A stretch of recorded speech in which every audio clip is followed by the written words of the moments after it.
आज मैं doctor Ambedkar scholarship का ऐलान करता हूं। दिल्ली में आम आदमी पार्टी और उसके संयोजक अरविंद केजरीवाल मास्टर स्ट्रोक पर मास्टर स्ट्रोक खेलते जा रहे हैं। उन्होंने आज बाबा साहब भीमराव अंबेडकर के सम्मान में एक छात्रवृत्ति स्कॉलरशिप का ऐलान किया है, जिसमें उन्होंने बताया कि ये स्कॉलरशिप अगर दिल्ली सरकार में दोबारा वो सत्ता में वापसी करते हैं, फरवरी में जो चुनाव होने वाला है विधानसभा का, अगर वो दोबारा सत्ता में वापस लौटते हैं तो बाबा साहब के सम्मान में एक स्कॉलरशिप योजना का ऐलान करेंगे, जिसके तहत दलित छात्र विदेशों की यूनिवर्सिटियों में पढ़ाई कर सकेंगे।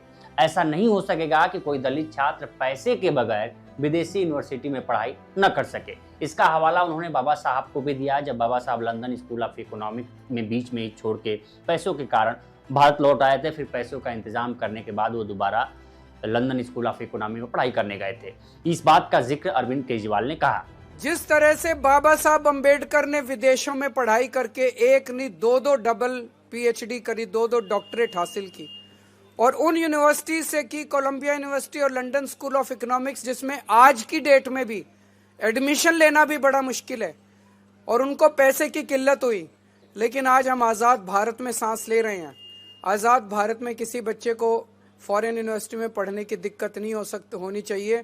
इसलिए आज मैं पूरे दलित समाज के लिए ये घोषणा कर रहा हूँ डॉक्टर अंबेडकर स्कॉलरशिप की, कि किसी भी बच्चे को विदेश में आप बाबा साहब अंबेडकर के बताए हुए पदचिन्हों पे चलिए, उनके बताए हुए उनके जीवन में उन्होंने जो कुछ हासिल किया वो हासिल करने की कोशिश कीजिए।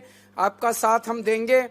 कुछ लोगों का प्रश्न था कि सरकारी कर्मचारी जो दलित समाज के लोग सरकार में हैं, क्या सरकारी अफसरों के ऊपर भी ये योजना लागू होगी? जी हाँ, लागू होगी, क्योंकि मैं नहीं समझता कि कोई सरकारी कर्मचारी भी जो ईमानदारी से काम करते हैं वो भी अपने बच्चों को विदेशों में बिना स्कॉलरशिप के पढ़ाने की हैसियत रखते हैं, उन पे भी ये योजना लागू होगी।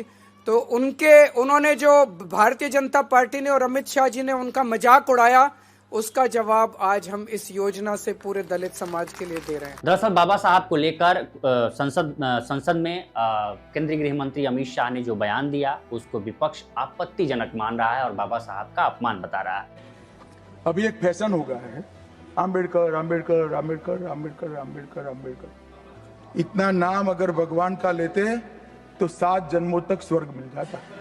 अमित शाह ने ये जो बात कही है, इसको विपक्ष इसको अपमान बता रहा है बाबा साहब का, क्योंकि सब जानते हैं कि दलितों के लिए बाबा साहब किसी भगवान से कम नहीं है। दलित जो समाज है, हम भी ग्राउंड पे जाते हैं और सबके लिए बाबा साहब ने जो प्रावधान किए संविधान में, उन्होंने उसके लिए उनको एक तरह से दलित समाज जो उनके अनुयायी हैं और बहुत सारे लोग हमारे जैसे लोग उनको भगवान का दर्जा देते हैं और भगवान की तरह मानते हैं, क्योंकि संविधान में जो प्रावधान है उनकी वजह से लोगों की जिंदगी में सुधार हुआ। लोग इकोनॉमिक रूप से, बौद्धिक लेवल से और सामाजिक रूप से हर क्षेत्रों में आगे बढ़े। अब इसको लेकर विपक्ष एक मुद्दा बनाए हुए है और विपक्ष का ये मुद्दा अभी फिलहाल चारों तरफ गूंज रहा है और बाबा साहब के अपमान को लेकर बीजेपी को घेरते हुए नजर आ रहा है।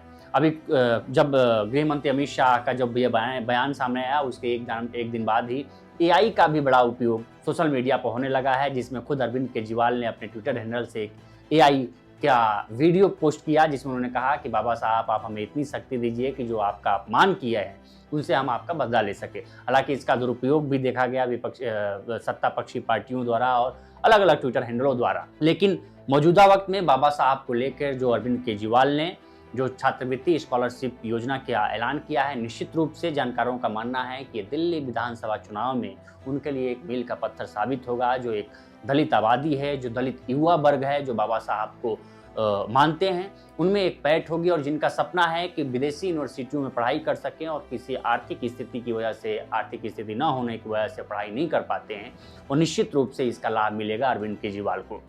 और चूंकि कांग्रेस भी बाबा साहब के अपमान को लेकर बीजेपी को घेर रही है, खबर है कि 22 और 23 दिसंबर को कांग्रेस पार्टी भारत के करीब 150 शहरों में प्रेस कॉन्फ्रेंस करेगी और बीजेपी को घेरेगी बाबा साहब के अपमान के मुद्दे पर।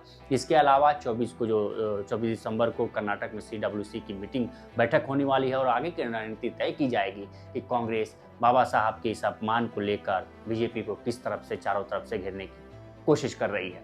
क्योंकि बाबा साहब का अपमान का जो मुद्दा है बीजेपी उस पर बैकफुट पे है और संसद 2 दिन बचा था, संसद भी चल नहीं पाया बहुत अच्छी तरीके से। उसके बाद जो मामला हुआ, धक्का मुक्की का जो मामला हुआ संसद में, वो भी सबके सामने है, जो बड़ा एक निंदनीय और एक दुर्भाग्यपूर्ण घटना थी। इस वीडियो में इतना ही। बाकी देश दुनिया की तमाम खबरों के लिए बने रहें लोकमत हिंदी के साथ। नमस्कार।